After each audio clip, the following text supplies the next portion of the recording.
Alhamdulillahirrahmanirrahim. Wassalatu wassalamu ala asyrafil anbiya'i wal mursalin sayyidina wa maulana Muhammadin wa ala alihi washabbihi ajmain. Terima kasih pada semua hadirin. Saya harus memperkenalkan diri. Nama saya Jin, bukan Gene. Ejaannya Gene. Orang Barat bacanya Jin. Jadi kalau kita di sini agak susah telepon ke kantor teman. Halo, bisa cari dengan Pak Budi? Oh ya, ini siapa? Dari Jin. Siapa? Jin. Jin, bukan Jin. Jin. Jeans, bukan Jin. Jin doang. Disangka bercanda, kadang orang langsung ke telepon aja. Jadi kadang kalau saya pesan kopi, kalau pesan itu kopi ditanya atas nama siapa? Kopi. Nama siapa? Lukman. Kalau saya nulis Jin selalu salah aja mereka. Saya lahir di Selandia Baru. Keluarga saya beragama Katolik, tapi tidak serius dalam agamanya. Seperti kebanyakan orang Barat sekarang, mereka Kristen KTP. Di sini ada nggak Kristen KTP? Di Indonesia juga banyak. Jadi mereka mengaku Kristen, tapi tidak pernah ke gereja. Perilakunya mungkin tidak dekat dengan ajaran yang disampaikan oleh gereja. Artinya berasal dari Yesus yang dikenal sebagai Nabi Isa. Jadi saya dibesarkan dalam keluarga besar beragama Katolik, tapi agamanya tidak kuat. Dari waktu kecil hanya ke gereja beberapa kali karena senang nyanyi-nyanyi sama nenek saya. Kalau bapak ibu sehingga saya nggak pernah ke gereja. Baca Alkitab juga tidak pernah. Apalagi semua orang yang hafal Alkitab tidak ada satupun. Alkitab di rumah saya ada debu di atasnya, tidak pernah tersentuh. Karena buat apa? Jika cuma firman Tuhan yang suci jadi boleh dibaca. Kalau orang Barat yang beragama Kristen, kalau mereka memahami ajaran agama Kristen yang disebarluaskan sekarang, katanya asal percaya pada Yesus bisa masuk surga. Sudah tahu? Katanya ada Trinitas, ada Tuhan yang Maha Esa, terus dia punya anak namanya Yesus, terus ada juga Roh Kudus. Tiga-tiganya tidak boleh dipisahkan, menyatu menjadi satu. Saya dari usia 10 tahun SD, 10 tahun masih duduk di SD, di bangku SD, tidak bisa memahami ini. Saya mulai berpikir, pada saat si Yesus ini dibunuh, katanya disalibkan, katanya wafat disalib. Pada saat dia wafat, apa yang terjadi sebenarnya? Tuhan masih ada atau tidak? Coba jawab. Tuhan masih ada atau tidak?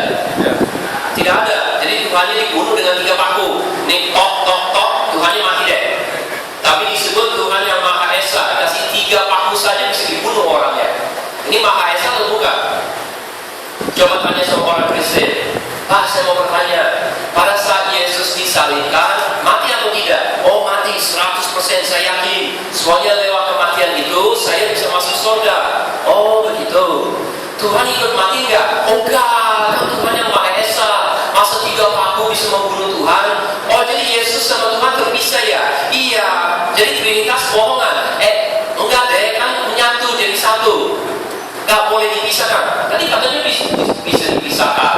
Yesus wafat, Tuhan masih ada. Tunggu sebentar, saya konsultasi sama pendeta. Ada sih? Tidak bisa menjawab. Pendeta pun tidak bisa menjawab. Kalau bertanya kepada pendeta, pasti dapat jawaban yang melingkar kemana-mana dan bentuknya, ayo coba ikut ke gereja, merasakan kasih sayang dari Yesus. Tapi menjawab pertanyaan sederhana yang logis dari anak kecil tidak bisa. Karena sebenarnya ajaran agama Kristen itu tidak masuk akal. Sorry. Maaf, saya agak berada tenggorokan.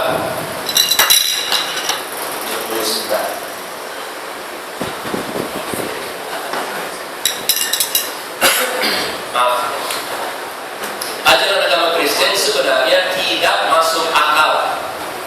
Lalu anak diajarkan jangan terlalu menggunakan otak dalam memahami ajaran agama Kristen. Dirasakan saja di dalam hatinya ada kasih sayang dari Yesus. Yesus siap korbankan diri sebagai anak Tuhan. Karena Yesus dibunuh, kalian semua boleh masuk surga. Jangan terlalu membawa ke otak, ke logika. Ini kan hati yang harus berjalan. Oh begitu. Saya mau bertanya, kalau saya mencuri dompet teman, masih bisa masuk surga enggak? Percaya pada Yesus? Ya percaya. Silakan masuk surga. Kan dosanya dihapus sama Yesus. Wah, enak dong. Saya mencuri sepeda teman, boleh nggak masuk surga? Percaya sama Yesus? Percaya. silakan masuk surga. Kan dosanya ditanggung sama Yesus. Woi, saya mencuri mobil teman, boleh nggak masuk surga? Tanya sama Yesus, ya masuk surga. Woi, kalau saya merampok bank, membunuh satpam, lalu membunuh tetangga, memperkosa istrinya, mencuri semua hartanya, kamu ke Singapura, boleh nggak masuk surga? Percaya sama Yesus? Oh percaya, silakan masuk surga. Dosa ditanggung sama Yesus. Loh, apa saya harus berbuat baik? Di dalam gerejanya sendiri saya baca artikel dari ahli agama Kristen, katanya diperdebatkan dari 2000 tahun yang lalu sampai sekarang, apakah orang Kristen harus berbuat baik supaya masuk surga? Jadi maksudnya kalau kita yang ngomong harus kumpulkan pahala sebanyak-banyaknya. Apa harus begitu? Atau apakah cukup percaya pada Yesus saja, dihapus semua dosanya, dijamin masuk surga? Sampai sekarang pendapat mayoritas yang paling kuat dari ulama-ulamanya orang Kristen adalah cukup percaya pada Yesus saja. Kewajiban berbuat baik sebenarnya memang bagus, tapi tidak wajib. Jadi orang kalau dia bejat, bangsat, biadab, dia benar-benar sadis sampai bunuh orang, kalau bilang percaya sama Yesus, silakan masuk surga. Jadi yang masuk neraka Adolf Hitler saja, yang lain surga semua. Ini paling lucu kalau lihat film-film dari Amerika. Ada film, sering ada film gangster, jadi mereka mafia atau apa, atau geng-geng kulit hitam, saling bunuh-bunuhan, semuanya berzina, aborsi, merampok, mencuri, pakai narkoba, punya stok pelacur yang dijual ke orang. Lalu salah satunya ditembak mati. Ditanya sama anak kepada neneknya, nenek, papa saya di mana sekarang? Oh, dia di dalam surga sama Yesus. Yang benar.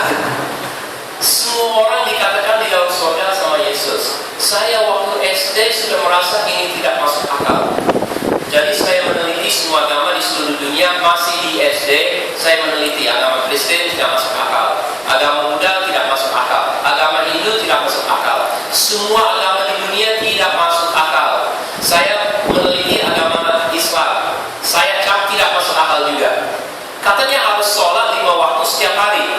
Dalam benak saya, sholat 5 waktu itu sama dengan pergi ke gereja 5 hari dalam sehari. 5 kali dalam sehari. 1 kali ke gereja habis 2 jam. Kali 5, 10 jam habis untuk sholat dalam sehari. Bagaimana mungkin orang Islam bisa sholat 10 jam habis dalam sehari? Kan ke gereja 2 jam. Jadi 5 kali 10 jam. Jadi orang Islam 10 jam setiap hari buat ibadah. Wah, Islam tidak masuk akal juga. Saya berpikir, apa orang lagi asik-asik main bola, mau berhenti buat sholat? Wah, tidak masuk akal juga. Puasa, harus puasa sebulan penuh. Saya tidak makan siang di momen yang habis-habisan sama ibu. Ini 1 bulan nggak boleh makan. Oh, ini Islam tidak masuk akal. Saya masih anak SD. Jadi saya anggap semua agama tidak ada yang masuk akal. Ya sudah, saya tidak mau tahu agama lagi, tidak mau mengenal Tuhan. Semuanya tidak masuk akal. Mulai belajar filsafat. Kalau belajar filsafat dapat ajaran dari Karl Marx yang menjadi bapaknya Marxisme yang berubah menjadi komunisme.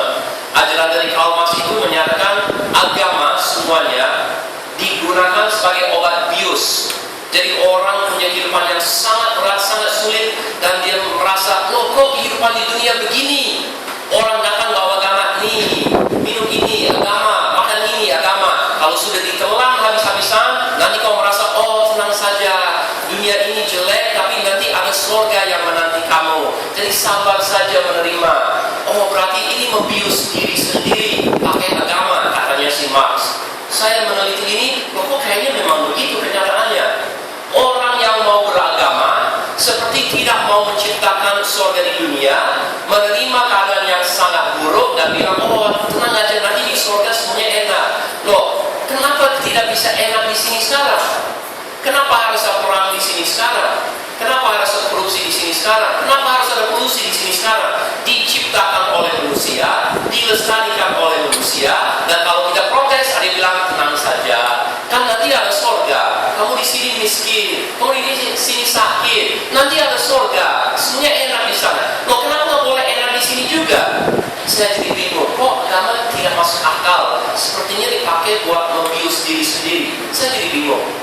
Saya dari usia 10 tahun itu keluar dari agama Katolik, tidak mau beragama, sampai saya masuk kuliah. Keluarga saya pindah ke Australia, saya masuk kuliah di usia 90 tahun. Bertemu orang Muslim pertama Sebelumnya tidak pernah ketemu orang Muslim dimanapun. Jadi yang saya tahu tentang Islam, media. Saya lihat di TV, ada gedung yang dibom, orang Muslim yang melakukannya. Ada pesawat yang dibajak, orang Muslim yang melakukannya. Ada yang potong leher orang di internet, orang Muslim yang melakukannya. Oh, jadi Islam begitu ya. Saya ingat betul waktu masih remaja, ada tayangan tentang Islam di Iran. Waktu masa masuk ke hari Asyura, mereka pakai pedang dan rantai dan cambuk punggung sendiri sampai berdarah. Ada bapak gendong anak kecil, terus dahinya dipacok-pacok begini sampai keluar darahnya. Mereka nangis-nangis karena kematian Imam Hussein Imam Hussein. Nangis-nangis, saya lihat ini, oh orang Islam begitu ya, sadis terhadap anak kecil sendiri. Wah, sudah, Islam tidak masuk akal. Ternyata orang Islam itu jahat, orang Islam itu biadab, keterbelakang, tidak bisa maju di dunia. Teknologi apapun yang pernah diciptakan oleh orang Muslim, ini yang saya lihat di Barat. Coba sebutkan cendekiawan dari Islam yang menciptakan sesuatu yang bermanfaat buat seluruh dunia. Sebutkan namanya, siapa itu orangnya? Ada yang bilang, oh Amerika jahat, benci Amerika, negara kafir, tapi dia ketik di Facebook. Mas, internet siapa yang menciptakan? Tahu, orang Amerika yang kafir, yang jahat itu. Terus komputer siapa yang menciptakan? Tahu, orang Amerika yang kafir, yang jahat. Terus Facebook siapa yang menciptakan? Tahu, orang Amerika yang jahat, yang biadab itu. Dan dikasih ke seluruh dunia secara gratis.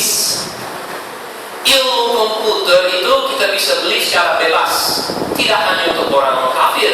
Dipersilakan orang Muslim pakai semaunya.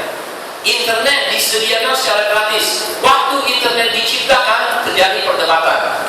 Ini dibuat bayar seperti kabel televisi. Misalnya di sini ada Cablevision, Indovision kan bayar. Mereka bertanya, mau seperti itu sistemnya, mau pakai internet bayar atau gratis untuk semua? Akhirnya diputuskan apa? Gratis untuk semua, supaya umat manusia bisa maju bersama. Ini orang kafir yang berpikir begitu. Orang Muslim kalau menciptakan internet langsung nego satu malam, wah itu bisa kaya nih kalau orang bayar. Satu orang bayar 10.000, wah gila. Apartemen di Singapura, jangan apartemen doang, Singapura kita beli, langsung pesan Bentley baru. Itu pemikiran umat Islam. Jadi saya melihat sisi jelek dari Islam. Lalu saya bertemu orang Muslim pertama seumur hidup waktu masuk kuliah. Dia lihat saya, bilang, kamu jin ya belajar bahasa Indonesia? Karena di kampus saya ambil pelajaran bahasa Indonesia. Saya ambil keahlian terhadap Indonesia, belajar bahasa, sastra, ekonomi, sejarah, politik, semuanya. Bilang, kamu jin ya? Saya dengar dari teman-teman kamu belajar bahasa Indonesianya. Hello, hi. Mau belajar Islam nggak, Jin? Ya ada sih kuliah tentang Islam, Buddha, Hindu, semuanya ada mata kuliahnya. Jin, apa kamu tahu dalam Islam hanya Tuhan bisa mengampuni dosa? Saya kaget. Dalam agama Kristen, saya kan tidak bertanya ke dia, dia mengungkapkan sendiri. Dalam agama Kristen, kalau kita pergi ke gereja, mengakui dosa, pendeta bisa menghapus dosanya atas nama Tuhan. Nggak pakai SK, yang penting itu pendeta ngomong dianggap sah. Jadi kalau saya membunuh orang, bicara kepada pendeta, dan pendeta hapus, tidak ada hutang lagi, tidak ada dosa lagi. Minta SK, nggak apa, kan saya sudah bicara, saya kan mewakili Tuhan, menghapus dosa kamu.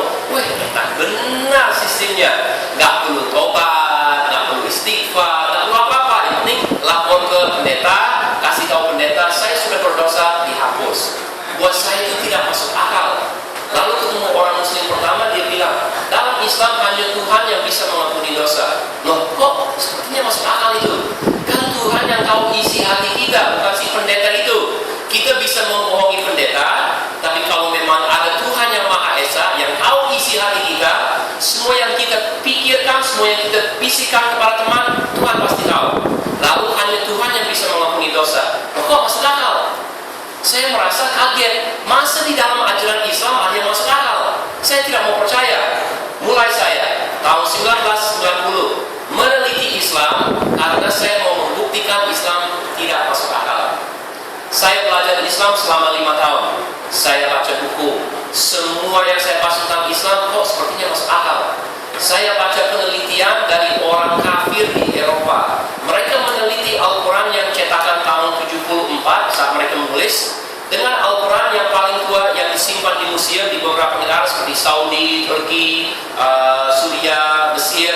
Ada salinan Al-Quran yang sangat tua, yang usianya mungkin cuma 100-200 tahun Hijriah.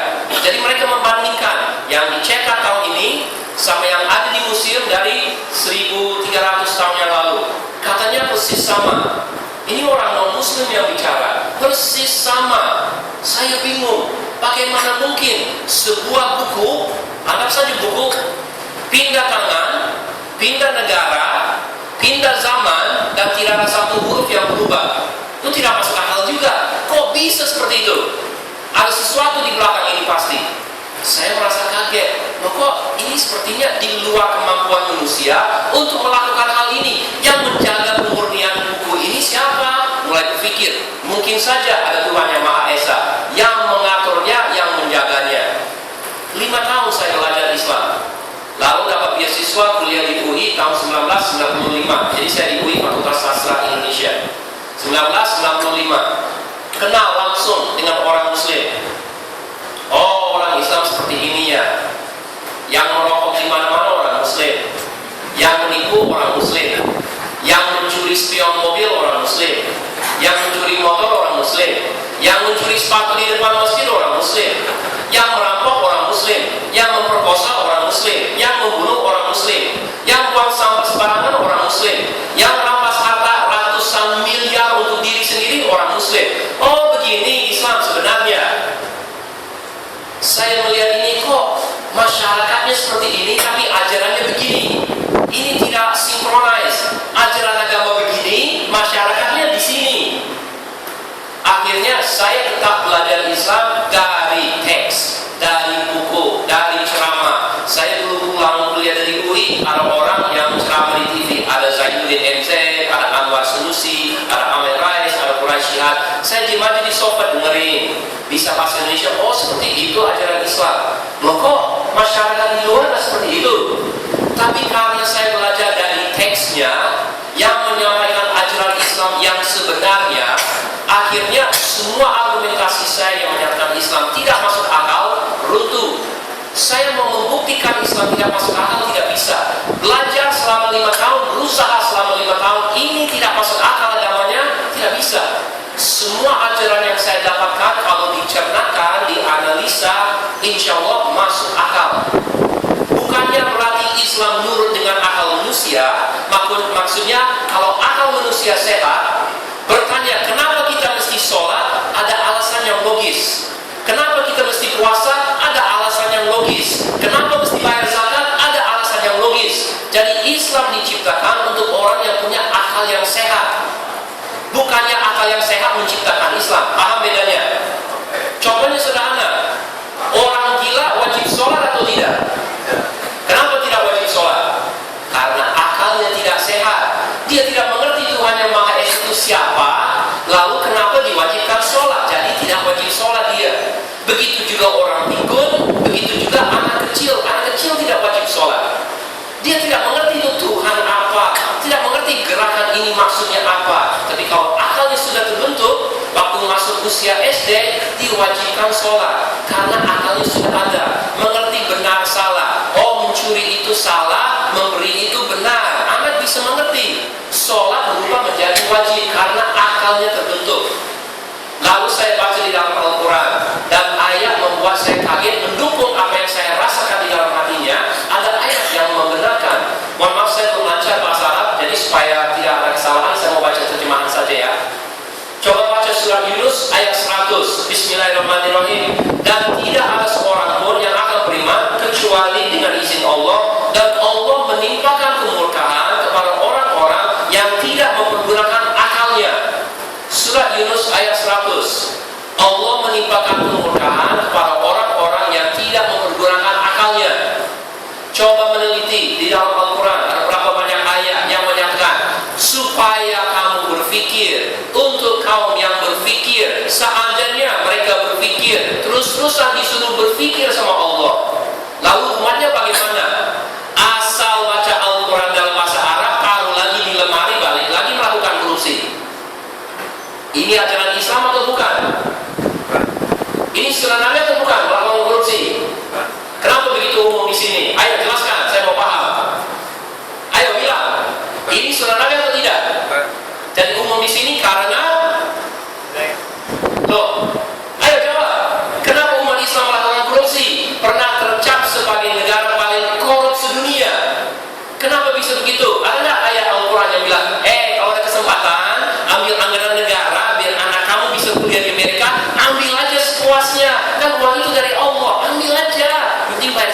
nanti? Ada nggak ayatnya? Jadi kenapa dilakukan oleh umat Islam? Saya mau duduk di sini dan di tempat lain dan saya mau mengatakan, teman-teman, saya masuk Islam karena kenal orang Muslim. Saya mau mengatakan itu. Tapi itu tidak benar. Kalau saya mengucapkan itu berarti saya berbohong. Orang Muslim boleh berbohong nggak? Nggak boleh. Yakin. Coba tinggal di Indonesia setahun. Saya mau mengucapkan saya masuk Islam karena kenal orang Muslim, tapi tidak bisa. Saya harus bicara dengan jujur dan mengatakan saya masuk Islam walaupun saya kenal orang Muslim. Walaupun saya kenal orang Muslim di Indonesia, tetap saja bisa masuk Islam. Coba dapat orang Amerika baru pindah ke sini, kantornya bikin cabang baru di sini, dia jadi manajer pabrik atau apa, pindah ke sini setahun. Gimana rasanya tinggal di Indonesia? Ya, gitu deh, capek, ingin pulang ke Amerika. Kenapa? Apa yang terjadi di sini? Apa Bapak kena masalah? Ya, gimana nggak kena masalah? Yang Indonesia. Ada pejabat datang, minta amplop, Muslim. Ada karyawan, minta anggarannya dipotong, Muslim. Yang kerja nggak benar, bilang benar, Muslim. Karyawan jual onderdil yang bekas, bilang asli, Muslim. Yang mencuri mobil dia, Muslim. Yang merampok rumah dia, Muslim. Yang memperkosa istrinya di angkot, Muslim. Yang buang sampah sembarangan sampai kompleksnya banjir, Muslim. Yang merokok di depan dia,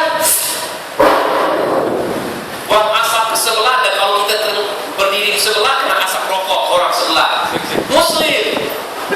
Saya mau masuk masjid untuk sholat Jumat, lagi jalan di belakang banyak orang, ada ini langsung di depan kaki saya, baru aja kena sepatu, hampir kena sepatu, baru mau injak situ ada ludah orang di situ. Orang Muslim begitu terhadap Muslim yang lain. Lalu saya mau lewat, udah dekat pintu masuk masjid, ada ini masuk masjid, bau rokok kiri kanan depan belakang. Coba tanya sama Ustaz, Pak Ustaz, saya mau makan bawang sebelum masuk masjid, boleh nggak? Tidak boleh. Soalnya apa aja yang bikin bau yang tidak sedap di dalam masjid itu haram hukumnya. Bawang itu contoh yang sederhana. Kalau rokok gimana Pak Ustaz? Oh, nggak apa-apa, makro. Umat Islam membakar, saya pernah kutip dari Kompas, 660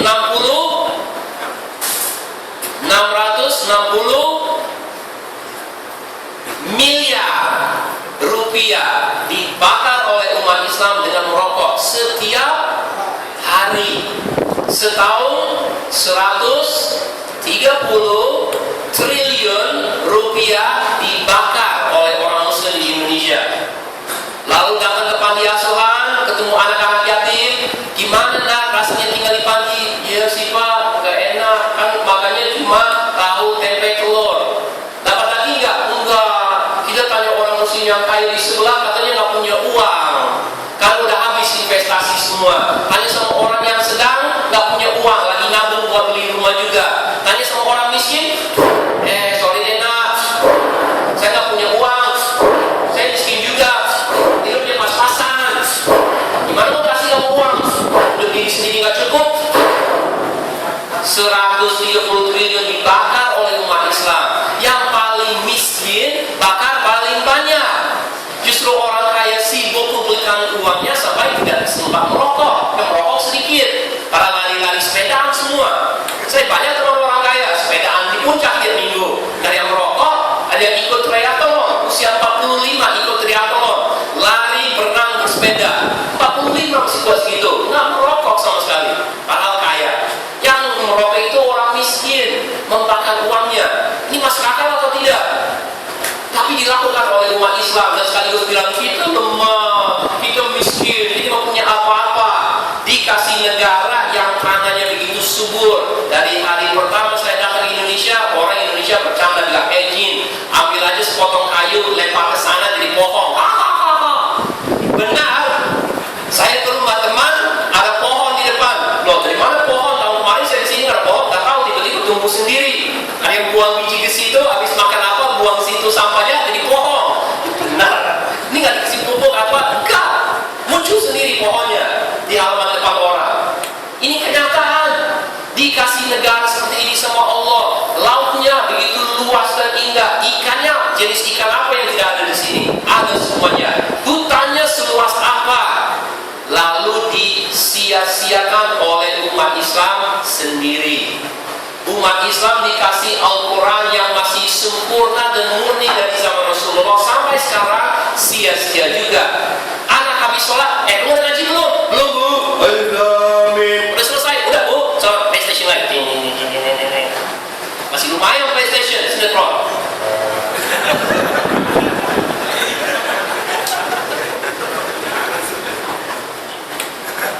Hah? Waktu tidur? Oke. Disuruh ngaji, kapan baca terjemahannya? Saya ketemu dengan orang muslim, ditanya, Jin, dalam Islam boleh nggak begini? Nggak boleh, haram, ada ayatnya. Loh kok kamu tahu? Oh bisa bahasa Arab? Saya belum lancar bahasa Arab. Kalau ngaji sih bisa, baca Al-Quran bisa, tapi kalau ditanya ini kata apa, saya belum tahu. Tapi ngaji oke. Jadi kenapa Jin bisa tahu? Saya baca terjemahan dong. Oh baca terjemahan? Loh kamu nggak pernah? Enggak. Dari SD sampai dewasa, sampai punya anak sendiri disuruh ngaji. Lalu hari Jumat pulang kantor ke tempat karaoke, nyanyi dalam bahasa Inggris. Ngerti nggak artinya? Enggak, yang penting happy aja. Nyanyi dalam bahasa Inggris nggak ngerti artinya. Ngajinya pun demikian. Jadi kalau kita mau ngomong sedikit kurang sopan, ngaji sama karaoke-nya nggak ada bedanya. Karaoke bahasa Arab, bahasa Inggris nggak ngerti, ngajinya setara dengan karaoke bahasa Arab. Nih mikrofon, nih teksnya, baca dalam bahasa Arab. Alif lam mim, nggak ngerti. Yang penting diucapkan saja. Apakah itu Islam? Apakah Nabi menerima wahyu dalam bahasa Cina, Mandarin, nggak ngerti sekatut pun? Apa Rasulullah nggak tahu? Tiba-tiba dapat ayat baru. Apa ayatnya? Oh, apa artinya? Nggak tahu deh. Pokoknya catat aja. Mana catatannya? Nggak bahasa Mandarin nggak ngerti. Apakah itu Islam? Kenapa dikasih bahasa Arab? Karena orang Arab mengerti bahasa Arab. Orang Indonesia mengerti bahasa Indonesia, membaca ayat suci dalam bahasa Arab. Dapat ilmu enggak pernah nunggu pengajian di masjid baru dapat ilmu sekecil ini. Dikasih terjemahan supaya bisa dipahami, tidak pernah dibaca. Yang dilakukan ngaji dalam bahasa Arab, taruh lagi Al-Quran. Ngaji bahasa Arab, taruh lagi Al-Quran. Ngaji taruh ilmunya. Oh nunggu Quraisy Shihab bulan puasa nanti. Oh Quraisy Shihab katanya begini, oh begitu Islamnya. Oke, ngerti deh. Nunggu Yusuf Mansur hari Minggu. Oh kata Yusuf Mansur begini Islamnya. Baca saja dengan mata sendiri, apa susahnya kok? Umat Islam mendidik anaknya asal ngaji selesai, cukup segitu saja. Apa gitu Islam? Apa itu yang diinginkan Allah buat kita? Allah memberikan ayat supaya kita memahaminya. Mau tahu nggak artinya? Ayat-ayat yang kita baca. Saya baca beberapa ayat ya. Coba didengarkan artinya, bukan bahasa Arabnya saja. Bismillahirrahmanirrahim. Ini surah Al-Imran ayat 85. Barang siapa mencari agama selain agama Islam, maka sekali-kali tidak akan diterima daripadanya agama itu, dan di akhirat dia termasuk orang-orang yang rugi. Ali Imran ayat 85. Ini pernyataan jelas dari Allah. Kalau mencari agama selain agama Islam tidak diterima, mutlak. Ada juga ayat 19, ayat agama yang paling diridhoi di sisi Allah adalah Islam. Dua ayat ini mutlak. Mencari agama selain Islam tidak diterima. Lalu kalau anak jadi bingung dalam agamanya, Pak, saya bingung, apa sih bedanya antara Islam sama Kristen? Kasih ayat ini. Tapi kebanyakan orang juga tidak hafal. Ayat ini tidak dikasih kepada anak di sekolah untuk dihafalkan terjemahannya. Yang mereka hafalkan bahasa Arabnya. Ada lomba di sekolah, hafal juz 30, dihafalkan juz 30. Tanya para anak, apa artinya juz 30 itu? Ayat-ayat apa artinya? Saya jamin tidak ada yang tahu. Ada anak teman saya di Al-Azhar ikut lomba. Dia dapat pemenang kedua atau ketiga, saya lupa. Jadi dia hafal juz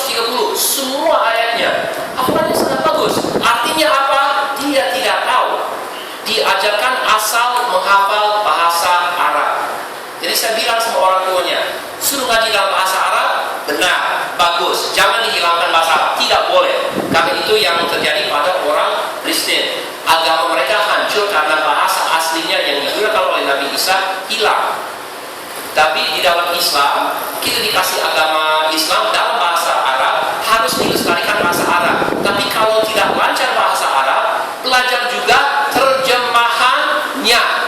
Jadi saya bilang sama teman, kalau duduk ngaji sama anak, setelah mereka baca satu halaman, dibaca terjemahannya sekaligus, lalu dibahas apa artinya.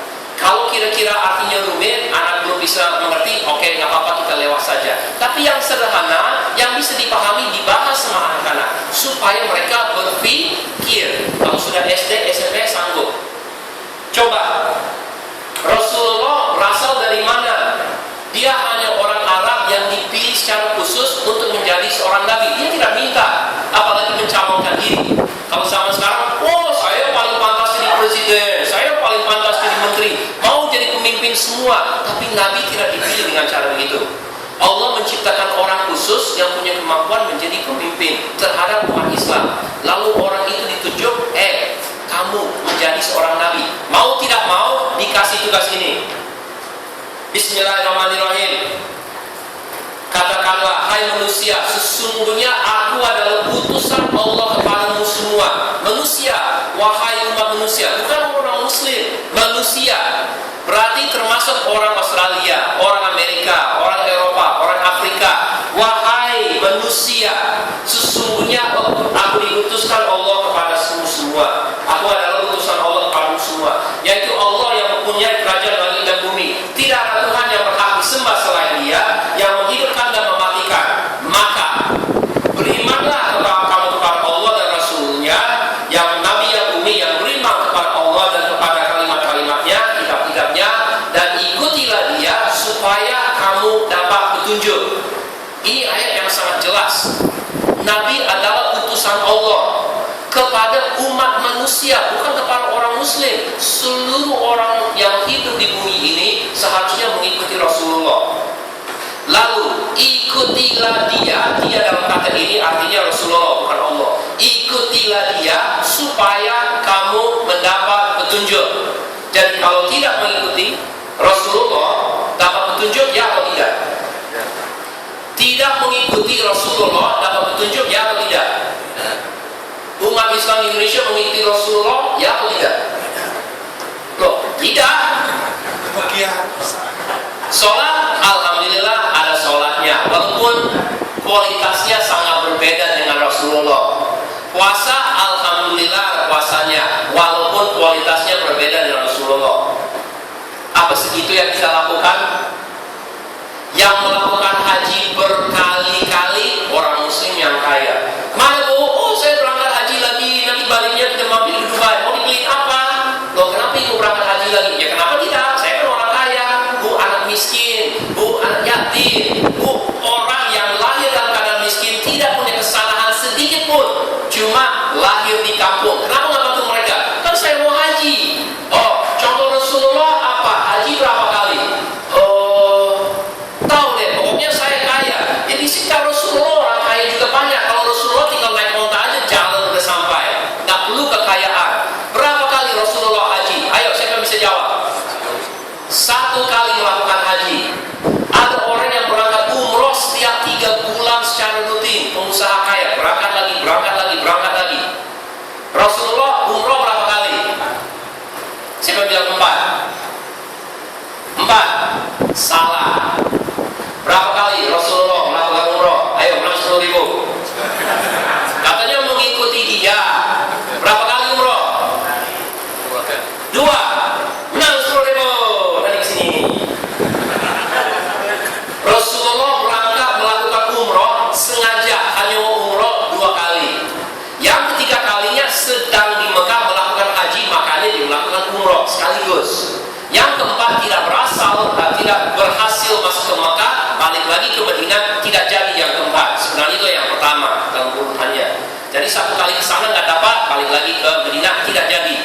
1 kali melakukan haji sekaligus melakukan umroh. Sengaja berangkat, mau ngapain 1 minggu ini? Lagi nggak kantor, gimana ya? Ayo umroh ya, ayo umroh. 2 kali saja.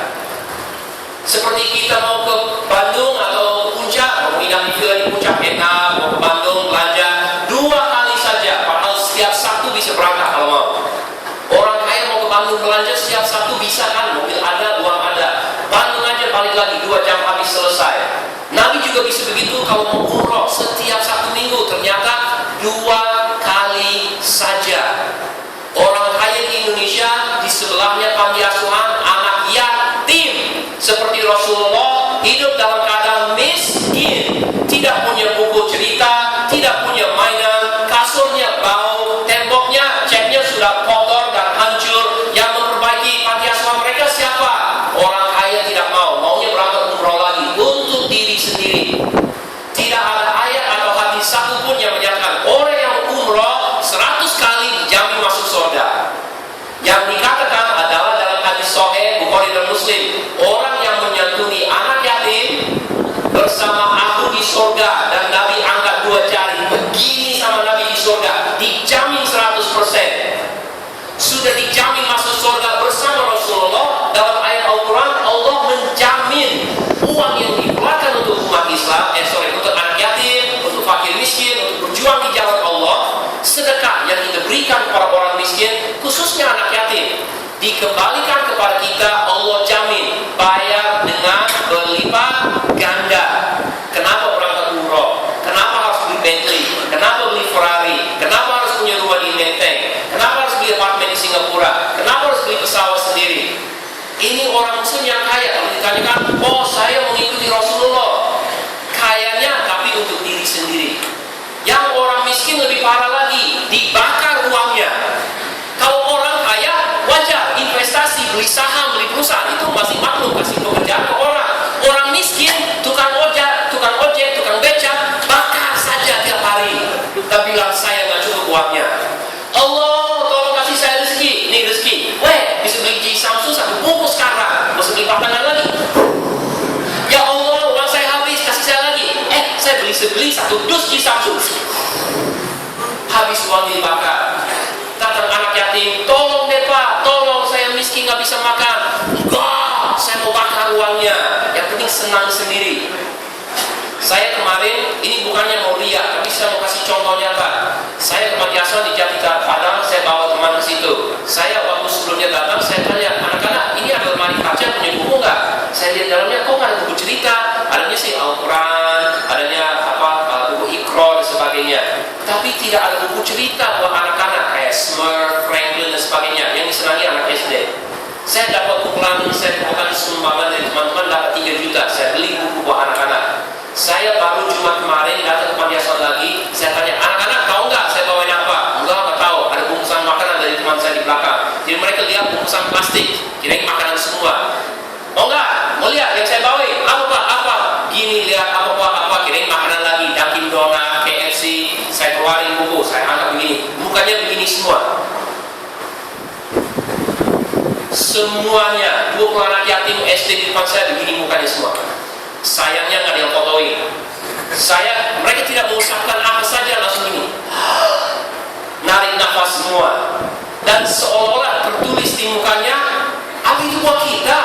Yang benar dong, serius, buku cerita for us, baru. Pas saya bilang di Facebook mau beli buku cerita buat anak yatim, tahu nggak komentar orang? Cari aja yang bekas Pak. Kok cari aja yang bekas? Ini anak yatim yang disayangi Rasulullah, dikasih yang bekas. Saya ke Gramedia belanja 1 jam habis, lihat semua buku. Oh ini oke, ini enggak. Cerita mana yang bagus, gambar mana yang bagus, beli baru semua. Masih ada sisa uang. Komentar orang muslim, cari aja yang bekas. Buat anak yatim cari yang bekas. Ya Allah, ya Allah. Ada suatu hadis Rasulullah, ini udah habis waktunya. Rasulullah habis sholat biasanya berzikir, berdoa, berdiri, dan tiba-tiba keluar dari masjid. Sahabatnya bingung, loh Rasulullah kemana? Kita ikut apa? Enggak, kan nggak disuruh ikut. Jadi gimana? Ada apa? Kok keluar mendarat begitu? Nggak disuruh ikut, yaudah kita tungguin aja zikir. Mana Rasulullah? Oh ini lagi zikir sendiri, tiba-tiba Rasulullah balik lagi duduk mulai berzikir. Sahabat bertanya, Rasulullah tadi kok keluar buru-buru, sekarang balik lagi, ada apa?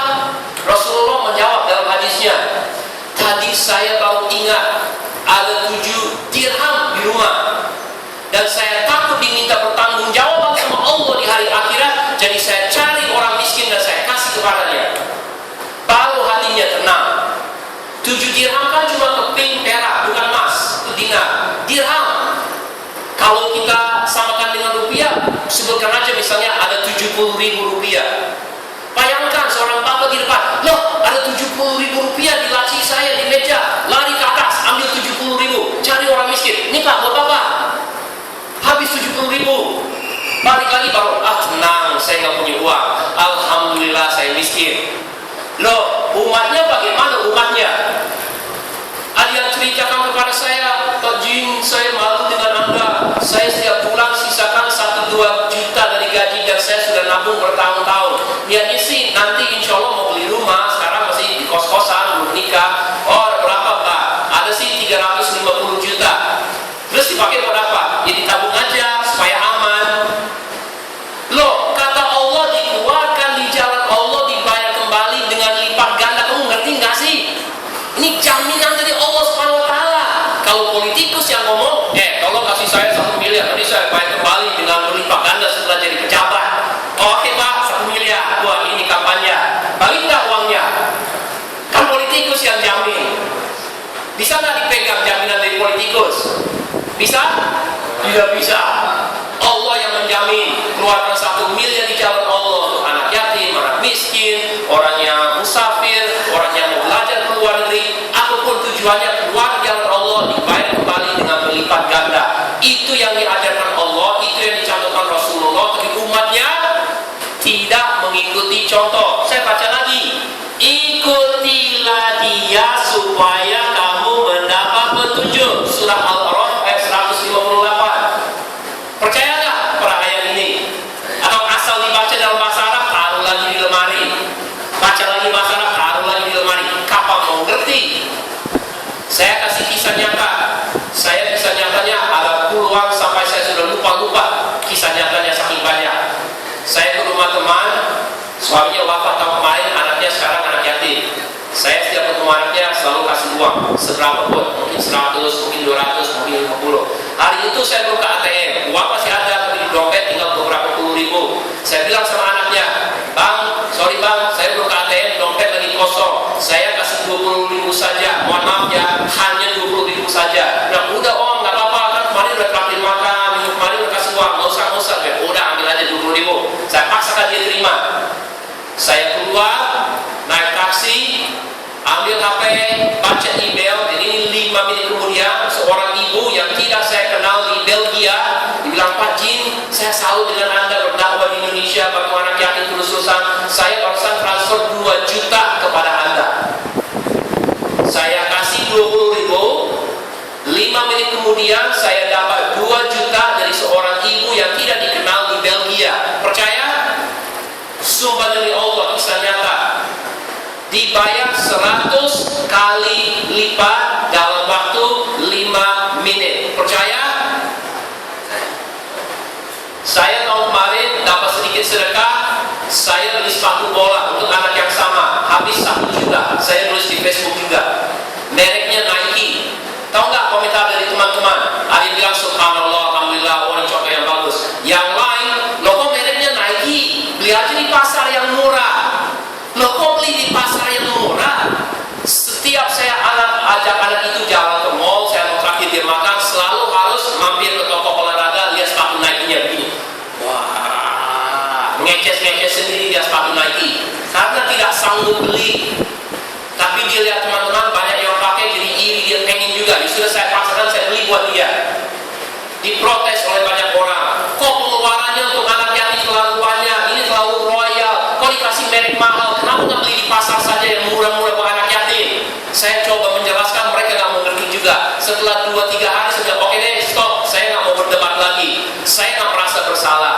Saya sampai melakukan sholat tobat dan sholat hajat. Ya Allah, kalau saya salah kasih petunjuk. Apa benar saya salah? Beli barang yang mahal untuk anak yatim, tujuannya menghibur hati dia. Salah atau benar nih? Lalu saya diam saja, saya nggak mau ribet lagi. Lewat 10 hari ada teman telepon minta ketemu, dia ajak makan siang. Saya datang udah lama nggak ketemu.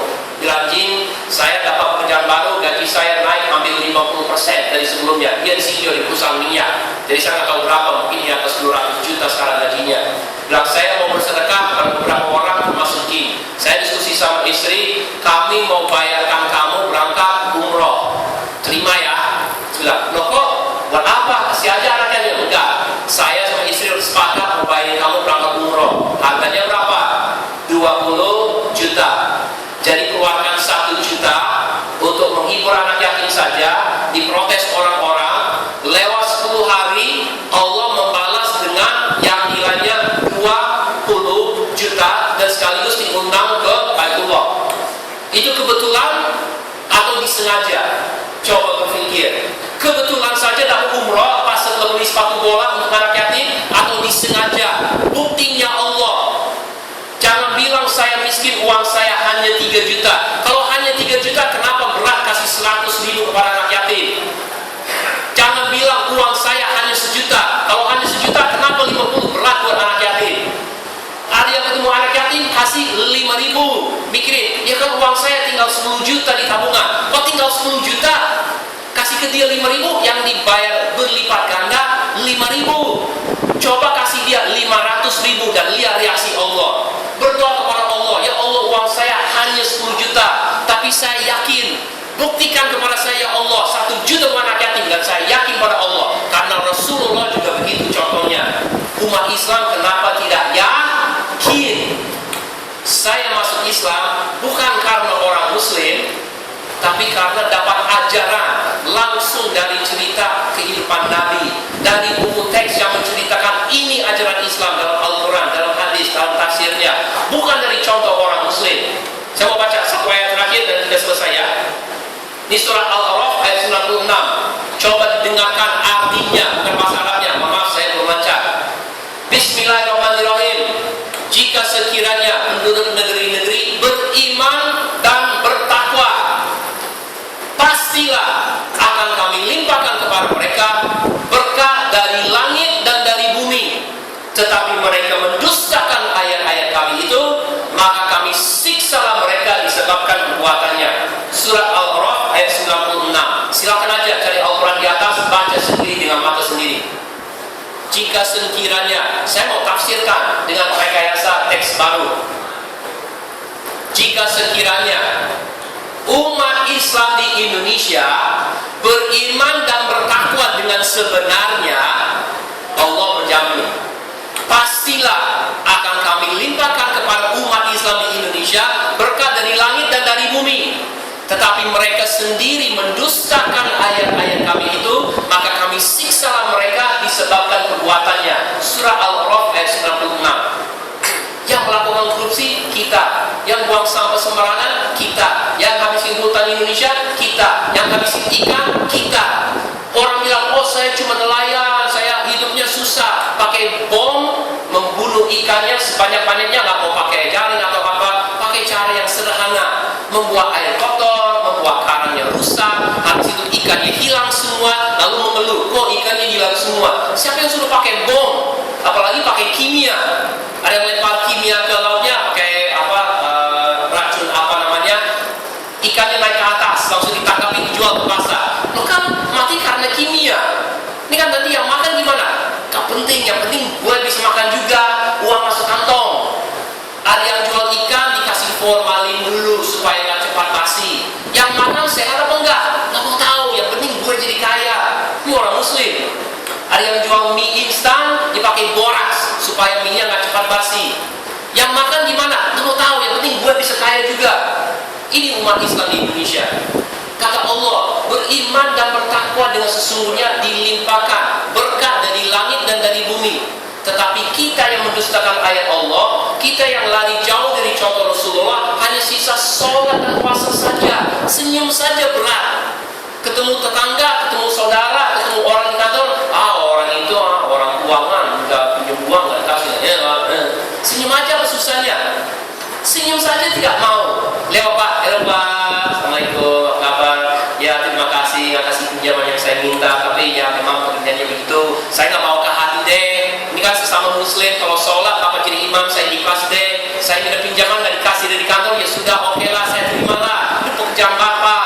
Kalau merasa nggak bisa, oke lah. Saya nggak jadi musuhan sama Bapak, alhamdulillah masih saudara dalam Islam. Walaupun saya nggak dapat pinjaman.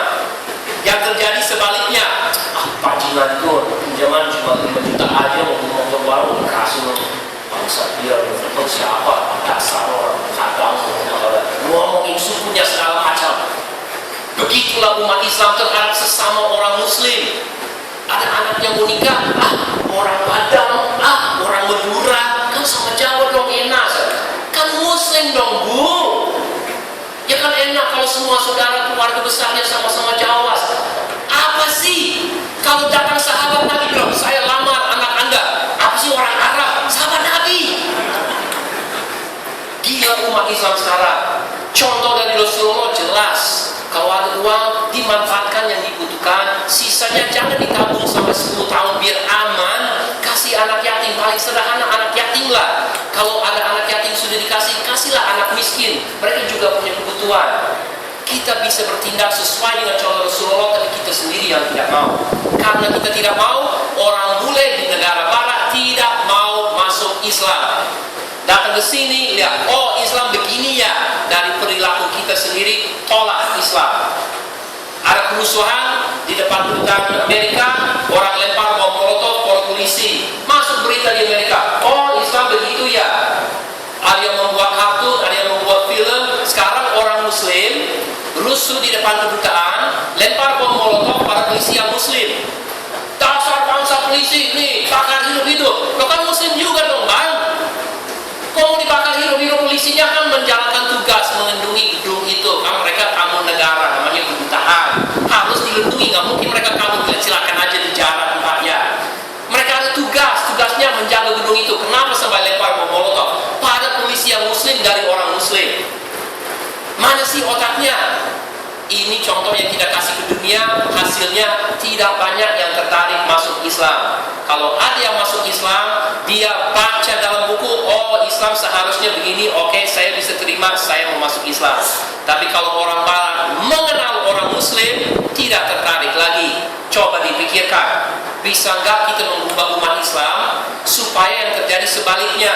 Ketemu orang Muslim, kok tidak melakukan korupsi, kok tidak mau berbohong, jujur terus, kok tidak melakukan maksiat. Kenapa pencarian pornografi termasuk paling tinggi di Indonesia? Kita ranking 3 di dunia loh. Cina, Rusia, India, Indonesia nomor 5 terbesar di dunia pencarian pornografi di Google. Ada statistiknya di Google. Ini orang Muslim yang mencarinya, betul? Orang barat tahu semua. Makanya orang ketemu saya, loh kok orang bule hanya sedikit yang mau masuk Islam? Ya coba lihat pada cermin. Ini cermin besar, coba lihat saya seperti apa sebagai contoh buat mereka. Kalau Anda tidak bisa menjadi contoh yang baik, mereka tidak mau mengenal Islam. Jadi balik lagi ke umat Islam. Contoh Rasulullah jelas, ada ayatnya, ikutilah dia supaya mendapat petunjuk. Tapi kalau nggak mau, silakan aja merusak negaranya sendiri, merusak umatnya sendiri, dan orang barat tidak mau dukung kita, apalagi bergabung dengan kita. Balik lagi ke kita sendiri. Terima kasih. Wabillahi taufiq wal hidayah. Wassalamualaikum warahmatullahi wabarakatuh. Waktunya singkat banget. 7 jam dong Mas. Ya demikian diskusi kita dengan Jin yaitu mohon maaf karena waktu terbatas dan sudah membuat jam 1 untuk di 10 menit dan sudah masuk lagi. Ini salah jamnya. Interupsi waktu. Boleh saja. Ya, yang tidak harus kembali silakan bertanya, yang harus balik silakan. Jika ada jamaah yang ingin bertanya silakan nanti maju ke depan untuk diskusi langsung dengan Ustaz. Kalau tidak sempat bertanya sekarang, cari aja nama saya di internet. Kalau mau Facebook sama email di situ gampang dicari. Jadi GENE Neto gampang. Ya demikian dari kami. Terima kasih atas partisipasinya dulu. Assalamualaikum warahmatullahi wabarakatuh. Ada yang mau bertanya? Habis. Ini belum bergerak, mau bertanya? Coba. Ada yang mau bertanya nggak? Ayo, yang tidak harus langsung balik, silakan bertanya kalau mau.